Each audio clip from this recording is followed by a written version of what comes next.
Good night റിപ്പോർട്ടറിലേക്ക് വീണ്ടും. Mentalist ആദിക്കെതിരെ കൊച്ചിയിൽ case. Insomnia എന്ന പരിപാടിയുടെ പേരിൽ പണം വാങ്ങി വഞ്ചിച്ചു എന്നാണ് പരാതി. 35 ലക്ഷം രൂപ തട്ടിയെടുത്തുവെന്ന കൊച്ചി സ്വദേശിയുടെ പരാതിയിൽ എറണാകുളം സെൻട്രൽ പോലീസാണ് കേസെടുത്തത്. ഷബാസ് അഹമ്മദ് ഉണ്ട് വിവരങ്ങളുമായി. ഷബാസ്, മെന്റലിസ്റ്റ് ആദിയുടെ ഈ പരിപാടിക്ക് വലിയ ജനപ്രീതിയുണ്ട്. സോഷ്യൽ മീഡിയയിലടക്കം ഈ പരിപാടിയുടെ ക്ലിപ്പിംഗുകൾ വലിയ രീതിയിൽ വൈറലാവുന്നുണ്ട്. ഇപ്പോൾ ഈ പരിപാടിക്കെതിരെയാണ് ഇപ്പോൾ 35 ലക്ഷം രൂപയുടെ തട്ടിപ്പുമായി കൊച്ചി സ്വദേശി രംഗത്തെത്തിയിരിക്കുന്നത്. ഈ പരാതി എത്രത്തോളം വസ്തുതാപരമാണ്? എന്തൊക്കെയാണ് ലഭ്യമാകുന്ന വിവരങ്ങൾ?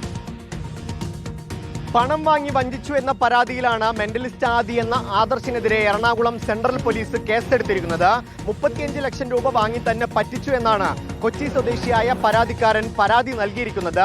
മെന്റലിസ്റ്റ് ആദി നടത്തുന്ന മെന്റലിസം പ്രോഗ്രാമായ ഇൻസോമിനിയ എന്ന പരിപാടിയിൽ പണം നിക്ഷേപിച്ചാൽ ലാഭം നൽകാമെന്ന് വാഗ്ദാനം ചെയ്താണ് പണം കൈപ്പറ്റിയത് എന്നാണ് പരാതിയിൽ പറയുന്നത്. കഴിഞ്ഞ ജൂലൈയിലാണ് പരാതിക്കാരൻ മെന്റലിസ്റ്റ് ആദിക്ക് പണം കൈമാറുന്നത്. തന്റെ അക്കൗണ്ടിൽ നിന്ന് 23 ലക്ഷം രൂപയും ഭാര്യയുടെ അക്കൗണ്ടിൽ നിന്ന് 12 ലക്ഷം രൂപയും അടക്കം 35 ലക്ഷം രൂപയാണ് മെന്റലിസ്റ്റ് ആദിക്ക് കൈമാറിയത് എന്നതാണ് കൊച്ചി സ്വദേശിയായ പരാതിക്കാരൻ പറയുന്നത്. പിന്നീട് ലാഭവിഹിതമോ മുതലോ തിരിച്ചു ചോദിച്ചപ്പോൾ അത് നൽകാൻ തയ്യാറായില്ലെന്നും പകരം തന്നെ പരിഹസിക്കുകയാണ് ചെയ്തതെന്നും പരാതിക്കാരൻ പറയുന്നുണ്ട്. സംവിധായകൻ ജിസ്ജോയും 4ാം പ്രതിയായി ഈ പരാതിയുടെ പ്രതിപ്പട്ടികയിലുണ്ട്. ഒപ്പം മെന്റലിസ്റ്റ് ആദി 1ാം പ്രതിയാണ്. കൂടുതൽ നടപടികളിലേക്ക് പോലീസ് കടക്കുമെന്നാണ് ഈ ഘട്ടത്തിൽ അറിയിച്ചിരിക്കുന്നത്.